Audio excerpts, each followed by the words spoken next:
Today we're going to take you through the 6 biggest mistakes that we see first home buyers making every day of the week. Including one strategy that'll get you head and shoulders above other first-time home buyers. Hey guys, before we get started with this video, if you want to see more like it, make sure you like or subscribe below so you can get and check out our stuff when it comes out each week.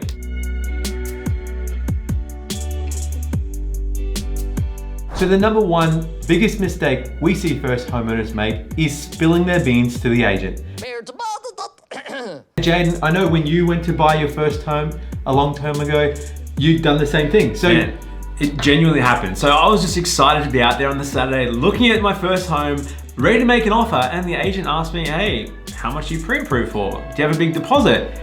And I was pretty naive and I told him straight out, not really, I've got a 5% deposit. I don't have a lot in savings, but like I really love this property. And I guess by no surprise, that agent didn't return my phone call when I wanted to put an offer in. So it's not to say that they necessarily are going to ignore you like they did in my case, but you definitely want to keep some of your cards close to your chest. that's right, play it like a poker game. Keep your cards close to your chest.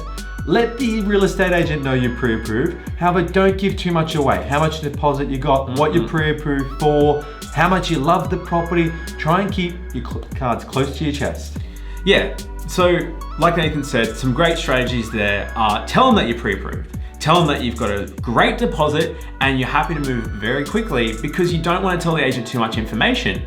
Equally, Nados, a couple of questions to ask the agent to give you a bit of an edge in negotiating are, so ask them how long the property's been on the market for. What sort of interest? Now, when you do go to the open home, get there as early as possible. If it is the right property, stay to the end and see what sort of interest is being generated in that particular property. The more people interested in that property, the more likely it's gonna sell, and you're gonna have to be a bit more competitive with your terms. Mistake number 2, first time home buyers make, is putting rubbish terms on the contract to sell. oh God, we see it all the time. And then we see people miss out on properties they love all the time because they have rubbish finance, building and pest clause. They're just putting too many days on there. At the end of the day, your offer is just uncompetitive and it'll go straight in the garbage. So Nados, what are some techniques that first time home buyers can use to get their offer a little bit higher up on the list to make sure it gets accepted? Yeah, firstly, understand where the person selling the property, the vendor, is. If they're looking for a quick turnaround time, they've found another property and they need to sell, well then putting firm and competitive terms on the contract is vital. Man, so a huge mistake we see made here all the time is where, say, someone might have bought another property. So they need to sell the property in 30 days. They need to get out of there quick. But then the first time home buyer goes in there thinking, oh, I might offer 60 days for settlement because it kind of suits me and I've got to move out of my existing place and renting. No, don't do that because you're gonna miss out. The next time someone comes along with a 30-day settlement, which works well for the seller, means that they're gonna snoop in, gazump you, awesome word, and get the property and you're gonna miss out. That's right, so offer quick turnaround time on settlement. 30 days is standard. You definitely want to be offering 30 if you can, a little bit quicker when you know that there's a time pressure involved. The second thing is around building and pest inspections. If you are doing one, which is highly recommended, particularly if you're buying in Brisbane, put no less than 7 days building and pest. 5 if you can find a building and pest inspector that can move quick enough. And for finance, we see anyone putting from 21 to 14 days finance. Remembering the less time frames you can put on that, the better and more appealing your offer is going to be. So reduce those terms, make them favorable to the vendor. Sharpen the pencil. Sharpen the pencil and you will increase your odds of winning that property. All right, so our third tip, which is a mistake I've made as well, is kind of not being that nice to the agent. Because at the end of the day, although they're there for the seller, you might be able to use them to find a sneaky deal down the road. So Nails, what's the mistake here and how do people make it? Yeah, it's understanding how you can leverage the agent to your advantage. And that's really when the real estate agent is at the open home, and if you don't quite like that property, ask them if they've got any other properties that aren't on the market yet for sale, similar to this, that they can show you. Quite often, agents will have listings that aren't quite ready to go online, or where the owner doesn't want to put it online because they don't want their snoopy next door neighbor or their family knowing they're selling the property. This will allow you to get in front of property that you might not have otherwise seen or gone to market like. The old off-market deals. Exactly. So utilize the real estate agent and their database, as well as their knowledge in the local area, to get you a deal that you might not otherwise be able to get.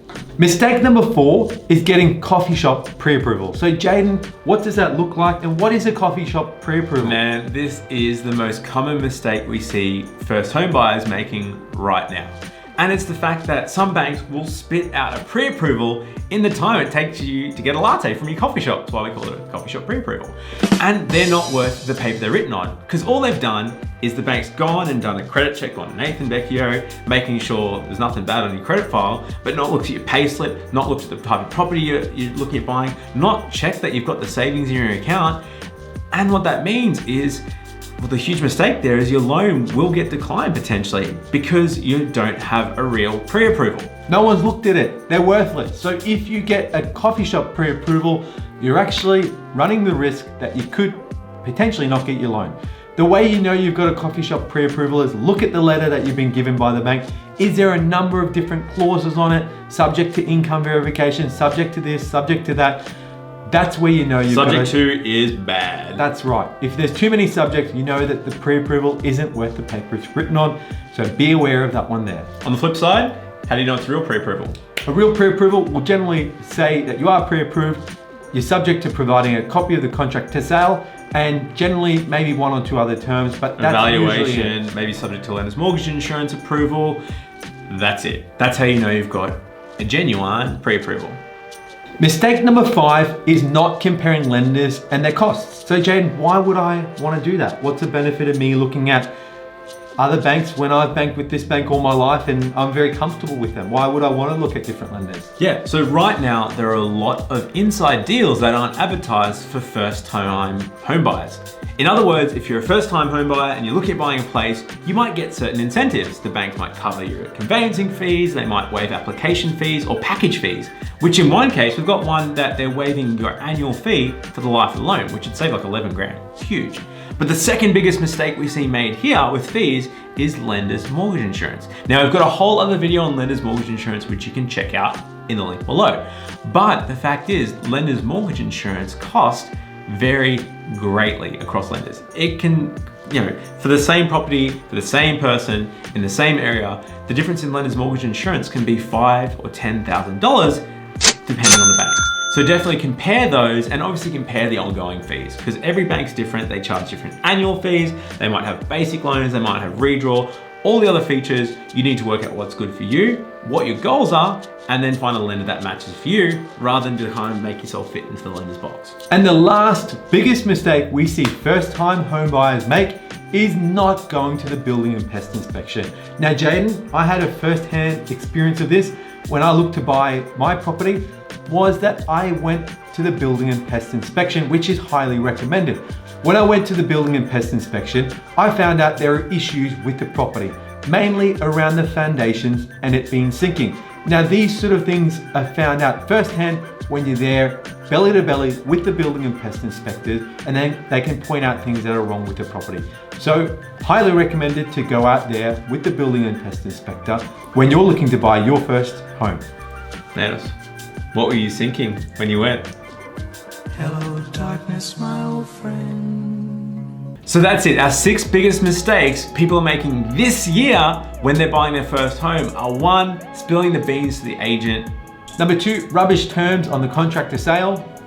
Number 3 is not leveraging the agent's database. Number 4 is getting a coffee shop pre-approval. 5 is the lender's mortgage insurance, and 6 is the building and pest inspection. So make sure if you're buying your first home or you're starting to get out there, you don't make these mistakes, because they can cost you a bucket of cash. So that's it for today, guys. We hope you liked the video. As always, hit us up at huntergalloway.com.au if you have any questions. Please like and subscribe, and thanks for watching.